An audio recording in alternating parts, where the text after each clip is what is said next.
Sen de bir yuva kursan. Bu hususta sana diyeceklerim var ama şimdi ne yerine de vakti. Ben Akça kıza gönlüme düşürdüm baba. Sence de münasipse Akça kız bana yar olsun istedim. Sevinirsin dedim ama münasip görmez misin?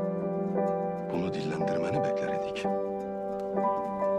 O sen niyetini Akça kıza aşikar ettin mi? Halimden gözümden o kuru bilir diye umarım.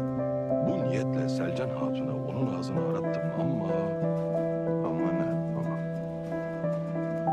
gönlüm doldur demiş oğlum.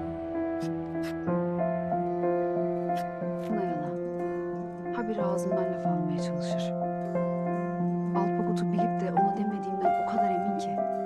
Baka baka ondan hakikati gizlemek artık çok ağır gelir bana. Baka baka. Hakikati sakladığım bir tek bakan olabilir ki Akça Hatun.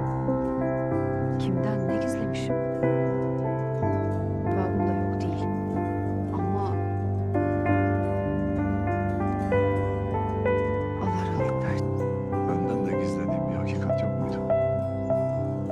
Beyim, Benden sakladığını Selcan Ağa'ya söyleyeli epey olmuş meğer. Keşke bana da söyleseydin. Gönlünde başkası yatan bir hatun kişinin gözüne bakmaktan azar eder. Bana